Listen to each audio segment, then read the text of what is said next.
Welcome to Austin, Texas, and Motorcycle.com's review of the all-new 2018 Honda Goldwing. It's almost all new anyway. Some of the key 2018 highlights include about a 90-pound overall weight reduction. Its engine's been heavily reworked to minimize weight while gaining new Unicam 4-valve per-cylinder heads. It also has a switch to single throttle body, a powerful new integrated starter-generator combo, and a host of packaging tweaks to give it a more compact overall in silhouette. In addition to the smaller engine, the bodywork is also 100% redesign, which was necessary not just to update the looks, but also to fit the significantly more compact overall chassis dimensions. Its brakes now feature radial-mounted 6-piston front calipers and larger 320mm rotors, and the biggest change of all is a vaguely Hosek-like, non-telescoping dual A-arm front suspension. Let's spend a little more time in the saddle and see how it all works. So we're riding along. We're about 1 mile out of the hotel on the new Goldwing, and my wife Natalie is along with us on this one because it's sort of silly to test these things solo. Say hi, Natalie. Hi. So she's behind me. We're using the Sena 10C helmet cam communicator combo. Working great so far, and looking forward to finding out a little more about the bike. Anyway, we're in Austin, Texas, and it is a brisk 40-some degrees, or low 40s right now. Forecast was calling for about 25 tomorrow, so we're kind of going to do a truncated ride route today to try and get everything in one day instead of a 2-day, which is a shame.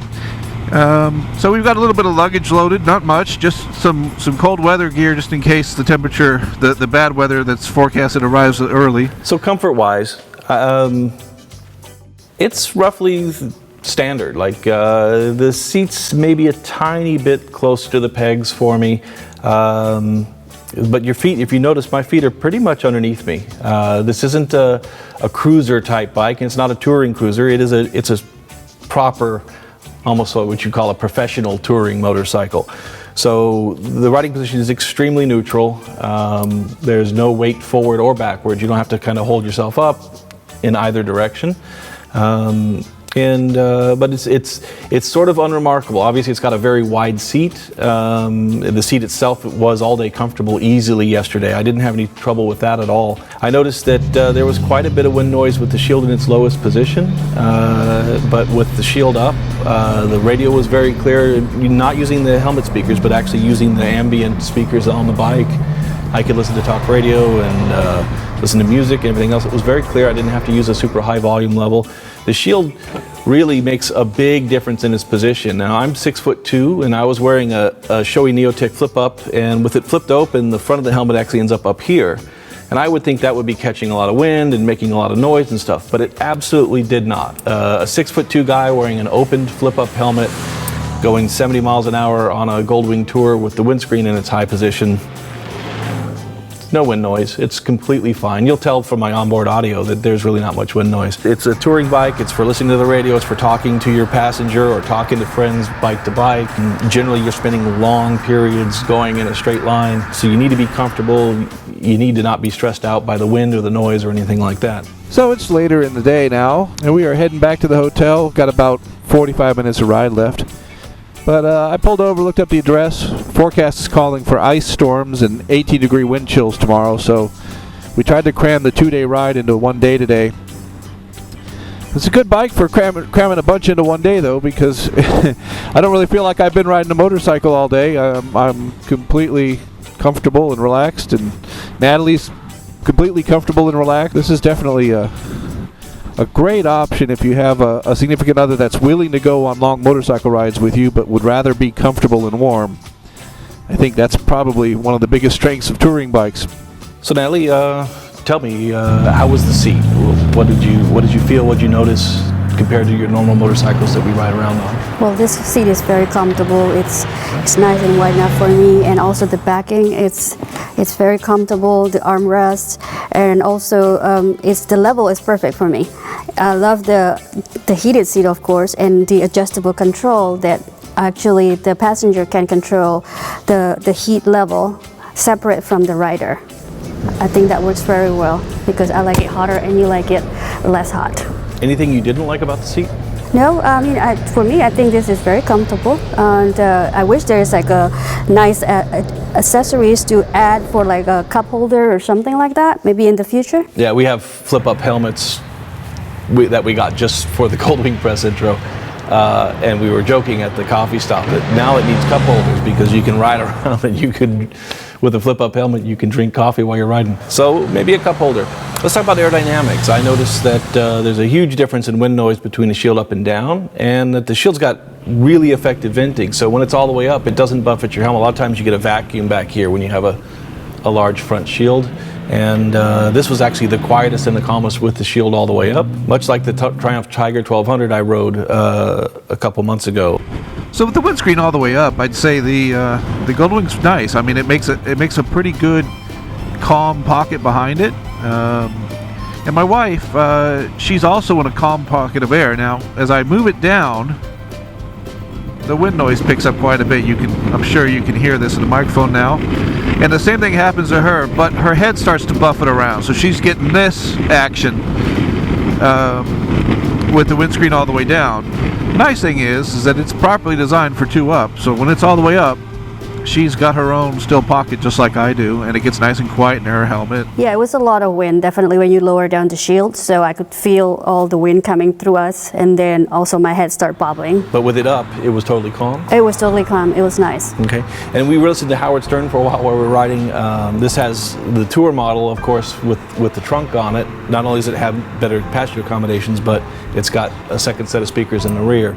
I like to listen to talk radio in general, and of course with talk radio it becomes hard to hear people on a motorcycle or understand them. But this, it was very clear. We listened to Howard Stern, you could hear basically every word they said, at least I could. Back there, what was it like? I could hear a little bit, and then something got cut off a little bit. Yeah, I think it was just because we're going faster or going to traffic and stuff like that. The side trunk is big enough if you have like a soft padded or folded bag that it will fit nicely, but for a helmet it doesn't fit. So you can only put it in the back trunk. Yeah. And that's even kind of snug. Right, so the whole bike is more compact and smaller and lighter. And right. A full face helmet, she has a small helmet, and it won't go in the side cases on the new Goldwing. It will, however, go in the trunk. How much different would you say riding on a full touring bike like a Goldwing is compared to, say, the Versys or the Tuono or the other standard type motorcycles we normally ride around on together? Well, this is much more relaxing for me. I even almost fell asleep a few times because I get so relaxed. And on the other bikes, I mean, you have to kind of be closer to you, first of all, and the seat is not as wide, so I kind of had to hang on a little bit. Mm-hmm. So it's a little bit tighter for my body, or I get more, I guess my body gets a little bit more stress, and I have to lean forward slightly also, so it's like not comfortable for the back. Gotcha. All right, nobody wants to be close to me, it turns out. All right, thanks, honey. Unfortunately, on the noise front, there is one thing about the Goldwing that I don't like. Because of its touring mission, they took the normal Goldwing exhaust like from last year and they made it more aggressive sounding. They added a little bit of volume to it, and what that's done is it's actually, not intentionally, but it's created a bit of drone between about 1900 RPM to about 2700 RPM. So when you have a little bit of throttle and you're in that RPM range, you get kind of a wah, just like a sort of like a fluctuation, vibration in your eardrums as you're going along. So the bike's it's nice and sedate here. We're 7th gear, 52, 53 miles an hour, mixed traffic conditions. And there's no drone, so the drone seems to show up around 2100 RPM. That little bit of ear pressure you get. It's not an obnoxious drone, but it's there. Down here at 1800 RPM, there's no drone at all. It's just a quiet rumble of a 6. As we speed up here, Sean will accelerate along with us. We'll get up to about 2200 RPM, and then suddenly it'll start to make that kind of wah. There it goes. Unfortunately, that's like 62, 63 miles an hour in top gear. And it's kind of right where you don't want to have a drone, you know, where you're going to spend an hour or 3 at this RPM in this gear. And you get that little bit of ear pressure.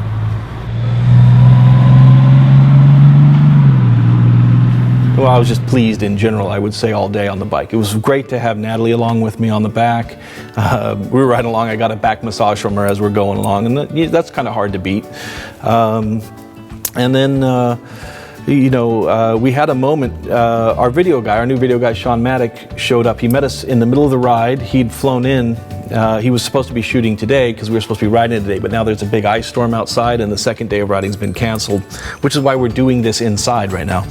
So when Sean showed up, we rendezvoused in the middle of the route. I see his rental minivan for the first time as we're heading into a decreasing radius left-hand corner. We're doing about 70 miles an hour down straight. There's a tight corner up ahead. I see the van. I'm like, oh, there's Sean. Hey, Sean. And I go to wave like that. And then I look back up and it's corner, immediate hard corner. And so reflexively, right on the front brake, transfer the weight to the front, squeeze more pressure, trail brake that thing right on down into the corner. No problem at all. It's absolutely drama free. There's almost no dive because of the new front suspension system. The bike just sort of hunkers down and stops. The best way to describe the brakes is refined. Even though it's 90 pounds lighter than last year, it's still a heavy motorcycle, and it's on touring tires, so it doesn't have the grip of, a proper sport bike or anything like that. But even given those limitations, and the thing just woed right down, laid into the corner, and it was nothing, no problem at all. Completely the kind of bike that you can rely on to be there for you all day long. It's drama-free, and it does give you kind of the impression that it's the kind of solid bike that's properly engineered, that it can kind of be with you all day long or all week long if you're on a tour. So you're tired, you're not paying much attention, and you make a mistake, or you get distracted and you think, oh, hey, there's our new video guy, and you make a mistake, and you look up and there's something. The bike is properly engineered to handle that situation. So as you can see, you can certainly ride a Goldwing Sporty. It's fully capable of it. Little happier manual shifting though. Now, it's not going to ride itself. It's not going to get you out of a problem that you put yourself into, but it will not create any problems for you on its own, or at least it doesn't give the impression that it's going to create any problems for you on its own. I was really pleased in that moment just to see how composed the bike was. So the brakes are very powerful, very linear and modulatable, so there's not a lot of, they're not touchy whatsoever, they're maybe just a little bit dull by sport bike standards, but they're very powerful, and a little extra squeeze on the lever and the thing just flat out stops, which is really nice when you've got precious cargo on the back and you're on an expensive heavy motorcycle. Easily my favorite thing about the bike though is the new double wishbone front suspension. It is not a traditional fork design. The only connection between these handlebars and that front tire are two skinny tie rods that run up each side of this steering head, and they connect forward to a set of wishbones. Those wishbones connect on the bottom end there to that fork. It is a fork. It's just not a telescopic fork. That's raked out at 30 degrees. The steering axis up here is raked less than 30 degrees. So the steering feels very, very natural to you, but then you have a lot of rake on the front tire. And normally on a motorcycle with a lot of rake, you've got that front tire traveling not just up when you compress the suspension, but back at whatever the angle of that rake is. So it may go up an inch, but it goes back an inch while it's going up an inch, and that brings the front tire towards the front of the engine.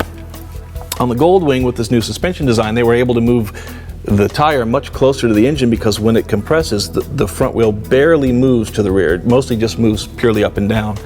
And you see that because there's these two ball joint knuckles. The top of them are visible in front of the handlebars here, and they're connected to the suspension below, not to the front of the handlebars.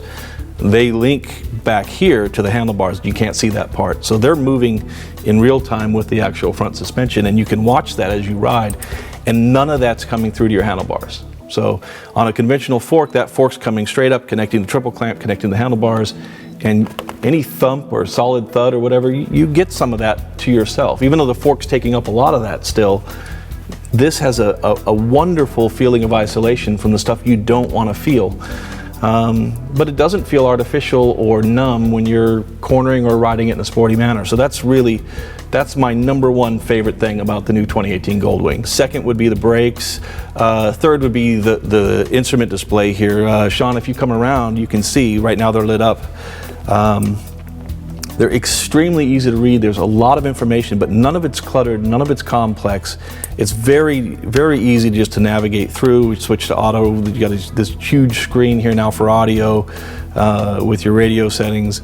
You come back to home, you go to navigation, you go to phone. If you got your phone paired, you can make, you can set up you can do phone calls, you can do all kinds of options now. All of that's controllable over here from the left switch cluster when you're moving, and this is disabled. So it's not that people are riding around manipulating with their hands off the bars. That is locked out once the bike's underway, but you can just as easily use your left thumb over here on the switch cluster to make the exact same things, the exact same setting changes. So with that said, the whole display is rather narrow. It's not very deep in there, but with the way the lighting works, we noticed it very late in the ride yesterday as the sun went down. It's a very 3D effect. As it lights up, it almost looks like it gains depth, and you get this extra like texture and character to the display. So at night riding or in the evening, you get this really wonderful, nice kind of futuristic dashboard that's satisfying. The DCT transmission, the more I rode it yesterday, the more I got used to it, the more it grew on me. The touring is nice, but I prefer when we're hauling it. Well, and that, folks, is why I married her. I love you, honey. I think it would be a coin flip for me whether I got the DCT or the traditional manual. I did get a little bit of time on the traditional manual yesterday, but it's not a sport bike, and that transmission, it's kind of got a long clutch travel, a little bit of a numb feeling to the lever and stuff like that. So it's not one of those transmissions that makes you go, yippee, I get to shift myself, If this had a wonderful, wonderful manual transmission, then I'd take it over the DCT. In this case, it's got a perfectly fine, normal, unremarkable manual transmission, and the DCT, even though I'm not a DCT guy, the DCT was great, actually. Once I got used to how it wanted to shift, and once I got used to its timing, as we first pulled out, I complained, and I actually did an onboard clip of complaining about how it felt unnatural, a little disconnected, and like the ECU was second guessing what my throttle inputs were and making the transmission do things I didn't think it should be doing at that time. But once I learned the transmission's character, my wrist automatically sort of adjusted itself without me thinking about it. And at the end of the day, I didn't have any of that mismatch or miscommunication between the transmission and myself. So before we were in sport mode, and now we're in tour mode. Shields open, radio on, just cruising through the Texas countryside. Really more of what people think about when they think about Goldwings. Tight corner comes up like this, you just lean it in, ride around, bike's perfectly fine. We're in automatic mode again, and you can certainly, it's shifting at about 2,000 RPM because I'm barely using any throttle. I can override it right now, force it to downshift a bunch of times. So even in automatic mode, you can override it with your thumb or your index finger on the shift paddles.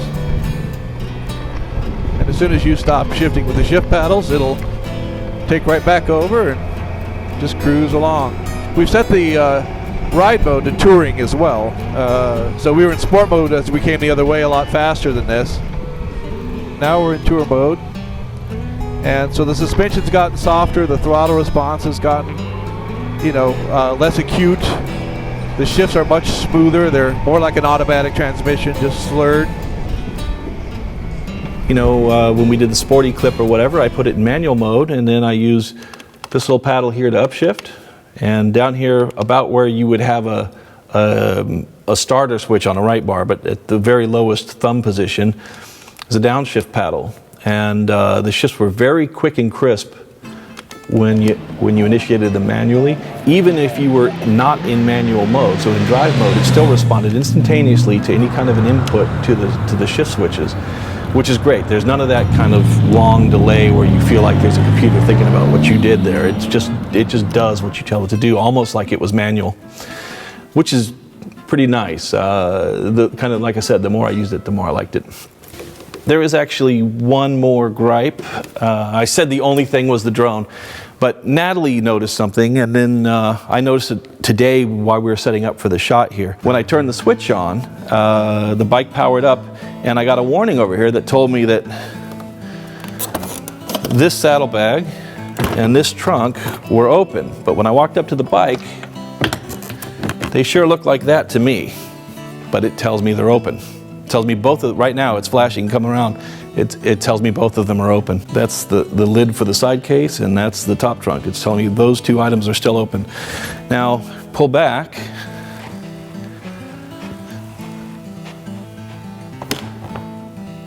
That stopped. That stopped. What I suspect is going on here is that the plastic construction, or the FRP construction of the case, is flexing a little bit too much. So if you don't push where the latch is, the flex might prevent it from latching all the way. So it kind of gets an initial engagement enough to hold it closed, but doesn't actually lock the latch. And that's something that would bother me a little bit. It should just go snick and close. In this case, it does creak just a little bit. So in case you think I'm a shill when I tell you that the front suspension's great or that the brakes are really impressive, I want you to understand that I'm telling you the truth about everything, good and bad. Overall, the motorcycle is wonderful to ride. You know, it's not a sport touring bike. It's not a sport bike. I'm a sport touring and sport bike kind of guy, but I loved it. We were on a lot of fairly boring roads yesterday for a while, and normally that kind of feels like purgatory to me. But having the radio, having my wife on the back, being able to talk with our intercoms, and being in a nice, comfortable bike, it was great. Like we had a wonderful day all day yesterday, and it was, you know, a good 6-7 hours in the saddle. My overall impression is that this is a bike that I wouldn't hesitate to own. I don't think I'm in the market for a touring bike, but I think that I definitely, if I was considering a touring bike, I wouldn't hesitate. I mean, I'm nitpicking about the case latches. You know, if you're an owner, you would learn just to push a little harder when you close it. It's not like you'd have to go back and push it twice like I did. I was just trying to illustrate the problem. The engine drone, that's entirely an exhaust issue. Just like it is in a car when you get a drone problem, it's an exhaust issue that can probably be solved. In fact, I wouldn't be surprised if Honda doesn't make a running change to fix that. I did talk to another very well-known journalist who does a lot of touring bike coverage. I'm not going to name him or his publication, but he also, I brought it up to him, and he also said that, yeah, he couldn't believe it because it's a touring bike. It shouldn't drone at normal highway speeds. So that's something that Honda's now taken note of, that a couple of us have picked that up on the ride yesterday. So there's a very good chance there's either going to be a fix for that or a second exhaust option or something like that around the corner, or the aftermarket will step in and fix it. So there's no red flags here. You know, there might be a little inconvenience with getting the exhaust sorted, and you might have to learn to push a little harder to close the cases. But when you open the cases, you know, the way it's damped, you can hear it. It sounds great. It looks great.